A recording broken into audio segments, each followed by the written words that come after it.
자, 오늘 저희가 한번 깊이 파고 들어볼 자료는요. 더사랑교회 2026년 1월 18일 주일 예배 설교문입니다. 제목은 끝까지 견고하게 하시리라. 본문은 고린도전서 1장이네요. 네, 근데 이 설교를 제대로 이해하려면 먼저 그 무대, 고린도라는 도시를 좀 알아야 해요. 아, 그 배경이 중요하군요. 그렇죠. 설교문에 묘사된 걸 보면 당시 로마 제국에서 정말 손꼽히는 상업 도시였거든요. 굉장히 화려한 곳이었겠네요. 네, 돈과 문화, 철학이 막 넘쳐나는 곳이었죠. 그런데 그 이면에는 뭐랄까 도덕적으로는 아주 타락하고 우상숭배가 가득했다고 하더라고요. 아, 설교자는 이 모습이 오늘날 우리가 사는 세상과 놀랍도록 닮았다고 지적하면서 이야기를 시작합니다. 그러니까 화려하지만 영적으로는 혼탁한 도시. 그 한복판에 세워진 고린도 교회 역시 온전하지만은 않았다는 거군요. 맞아요. 자료를 보면 교회 안에 분쟁, 시기, 심지어 심각한 도덕적 문제까지 있었다고 나와요. 그런데 정말 흥미로운 건 이런 문제투성이 공동체를 향한 첫마디가 꾸짖음이 아니라 감사라는 점이에요. 네, 바로 그 지점이죠. 대체 뭘 감사할 수 있었을까요? 오늘 이 설교문을 통해서 이 혼란한 세상 속에서 공동체와 개인이 붙들어야 할 세 가지 핵심 원리를 한번 파고들어 보겠습니다. 첫 번째 교훈부터가 아주 역설적인데요. 참된 교회는 이미 주어진 풍족한 은혜에 감사하는 것이다. 이게 첫 번째 핵심이더라고요. 네, 문제가 산더미 같은데 없는 게 아니라 있는 것에 집중하라는 거잖아요. 맞아요. 특히 모든 언변과 모든 지식에 풍족하다는 구절을 근거로 드는 게 인상 깊었습니다. 여기서 풍족하다는 단어의 의미를 좀 더 깊게 들여다볼 필요가 있어요. 아, 원어의 의미가 또 다른가요? 네, 설교에서 헬라어 플루티조를 언급하는데 이게 단순히 많다는 뜻을 넘어서요. 부요하게 되다, 가득 채워지다 이런 의미를 갖는다고 설명하거든요. 가득 채워진다. 설교자가 쓴 비유가 재밌는데 마치 주유소에서 기름을 만땅으로 채운 상태라는 거죠. 아, 만땅이요. 비유가 확 와닿네요. 이미 영적인 자산이 가득 채워져 있다는 뭐 그런 선언인 셈입니다. 그 이미 채워진 영적 자산이라는 개념이 사실 좀 막연할 수 있는데 이걸 설명하기 위해 설교에 등장하는 마르다 할머니 이야기가 참 강렬했어요. 네, 그 이야기. 평생 가난하게 살았던 분인데 아버지가 남긴 낡은 종이 한 장을 유품으로 소중히 여겨서 벽에 걸어뒀다고 하죠. 맞아요. 그런데 그 종이가 그냥 편지가 아니었잖아요. 그렇죠. 알고 보니 엄청난 부호가 할머니 아버지에게 보낸 편지였고 그 안에는 어마어마한 액수의 수표가 동봉되어 있다는 내용이 적혀 있었어요. 하지만 그를 몰랐던 할머니는 평생 자기 벽에 걸린 불을 알아보지 못하고 가난하게 생을 마감했다는 이야기입니다. 바로 이 지점이죠. 이 예화가 신앙인들이 흔히 겪는 심리적인 딜레마를 정확히 짚어내는 것 같아요. 어떤 점에서요? 우리는 늘 없는 것, 부족한 것에 집중하며 불평하지만 설교의 관점은 너희는 이미 구원, 평안, 영생이라는 거액의 수표를 받은 사람들이다 라고 말하는 거거든요. 아, 그걸 벽에 걸어두고 먼지만 쌓이게 할 건지 아니면 현금화해서 누릴 건지를 묻는 거군요. 네, 바로 그거죠. 그렇죠. 이건 단순히 긍정적으로 생각하라는 차원의 이야기가 아니에요. 관점의 전환을 요구하는 거죠. 공동체 안에서 서로의 약점이나 문제를 보기 시작하면 끝도 없잖아요. 정말 그렇죠. 또밖에 없다는 겁니다. 그게 건강한 공동체의 첫걸음이라고 설교는 제시하고 있습니다. 좋습니다. 그럼 첫 번째 단계가 이미 우리에게 주어진 풍성함을 깨닫는 것이라면 다음 질문은 자연스럽게 그걸 어떻게 지켜내는가로 넘어갈 것 같아요. 맞아요. 온갖 유혹과 어려움이 가득한 세상 속에서 말이죠. 이게 바로 설교의 두 번째 핵심으로 이어지네요. 네, 바로 교회는 세상의 유혹 속에서도 끝까지 믿음을 지키도록 보증된 공동체라는 메시지입니다. 보증된 공동체요? 네, 본문 8절에 주께서 너희를 우리 주 예수 그리스도의 날에 책망할 것이 없는 자로 끝까지 견고하게 하시리라는 구절이 그 근거죠. 견고하게 하다는 표현이 그냥 격려가 아닌가 보네요. 그냥 단단하게 해줄게 정도가 아니라고 해요. 법정에서 쓰이는 용어처럼 확실하게 보증한다, 법적 효력을 갖도록 확정한다는 아주 강력한 의미를 담고 있다고 합니다. 와, 보증이라. 그러니까 내 의지나 노력에 달린 게 아니라는 뉘앙스가 훨씬 강해지는군요. 바로 그겁니다. 사실 고린도 같은 환경을 생각해보면 개인의 의지만으로 신앙을 지킨다는 게 거의 불가능에 가까웠을 것 같아요. 네, 눈만 뜨면 우상신전이 보이고 거리엔 음란한 문화가 넘실대는 곳이었으니까요. 맞아요. 그런 상황에서 너희 힘으로 버텨봐가 아니라 내가 너를 보증선다. 내가 너를 끝까지 붙들어서 완성시킬 거야 라는 약속은 정말 엄청난 위로가 됐을 겁니다. 신앙의 주체가 나의 노력이 아니라 포기하지 않으시는 하나님의 열심이라는 점을 분명히 하는 거군요. 그렇죠. 이 지점에서 인용한 실화가 정말 드라마틱했습니다. 아, 그 올림픽 이야기요? 네, 1968년 멕시코 올림픽 마라톤에 출전했던 탄자니아의 존 스티븐 아쿠아리 선수 이야기요. 네, 경기 도중 넘어져서 무릎이랑 어깨에 심각한 부상을 입고 거의 꼴찌로 처지게 되죠. 경기는 이미 끝나고 우승자 시상식까지 다 마친 상황이었어요.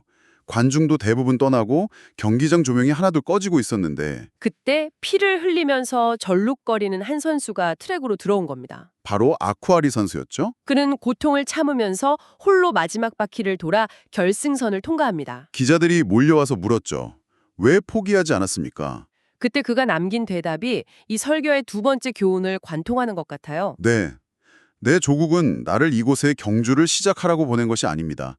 경주를 끝마치라고 보냈습니다. 이 예화가 정말 절묘한 게 신앙생활을 믿음의 경주에 빗대면서도 그 동력의 원처를 완전히 다른 시각에서 보게 하잖아요. 네, 근데 사실 저는 이 이야기를 들으면서 조금 다른 생각이 들기도 했어요. 어떤 생각이요? 자칫 잘못하면 피를 흘리면서도 포기하지 않는 투지 같은 인간의 의지를 극단적으로 밀어붙이는 번아웃을 미화하는 것처럼 들릴 수도 있지 않을까 하고요. 아, 굉장히 중요한 질문이십니다.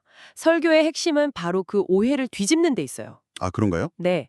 설교자는 아크워리처럼 의지를 불태워라 하고 바라는 게 아닙니다. 오히려 정반대죠. 정반대요. 우리 모두가 바로 저렇게 부상당하고 지쳐서 쓰러진 아쿠아리다. 그런데 우리를 경주에 보내신 분이 결승선에서 우리를 기다리며 포기하지 않으신다는 겁니다. 아, 힘의 원천을 완전히 뒤집어서 해석하는 거군요. 맞아요. 완주의 힘이 연약한 우리 자신에게서 나오는 게 아니라 우리를 붙드시는 그분에게 있다는 것. 그것이 바로 주께서 견고하게 하시리라는 약속의 진짜 의미라고 설명하죠. 인간의 위대함이 아니라 신의 신실함을 강조하는 장치로 이 예화를 쓴 거네요. 이제 이해가 됩니다. 네. 결국 주어진 은혜를 깨닫고 또 끝까지 갈 수 있다는 보증을 믿는다면 이 신앙 여정의 목적지는 어딜까요? 그게 바로 마지막 세 번째 교훈으로 자연스럽게 연결되는 것 같습니다. 그렇습니다. 설교의 결론이자 가장 핵심적인 부분인데요. 네. 교회는 주님과 깊이 교제하며 사랑을 나누는 곳이라는 점입니다.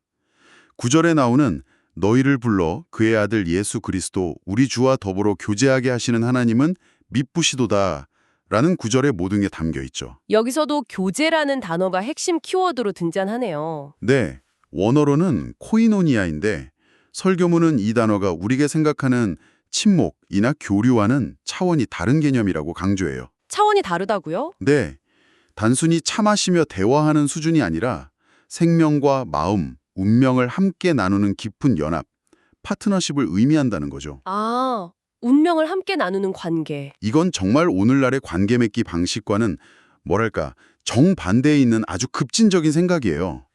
우린 보통 이해관계를 따지거나 느슨한 연결을 선호하잖아요. 그쵸. 그런데 코이노니아는 운명 공동체에 가까운 개념입니다. 신앙의 본질은 종교적인 일이 아니라 살아있는 관계다.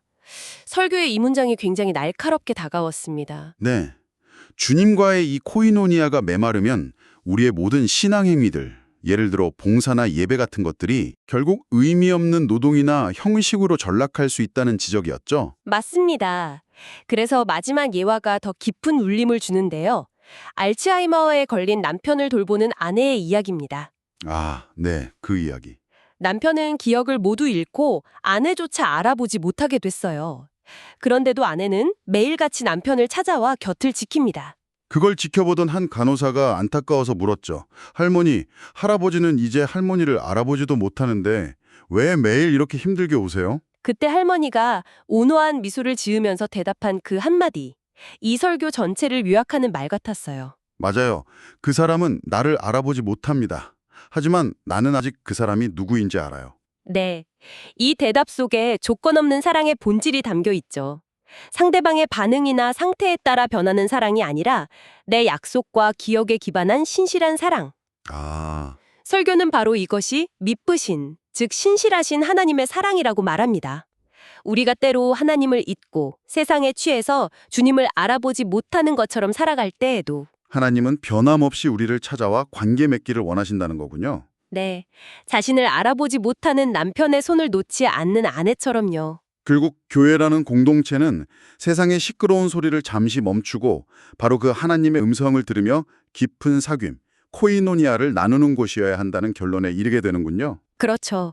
기도가 독백이 아니라 대화가 되고 찬양이 노래가 아니라 사랑의 고백이 되는 그런 곳 말입니다. 오늘 우리는 한 편의 설교를 통해 혼란한 세상 속 신앙 공동체가 붙들어야 할 세 가지 핵심을 살펴봤습니다. 첫째는 이미 우리 안에 가득 채워진 은혜라는 영적 자산을 깨닫고 감사하는 것. 네.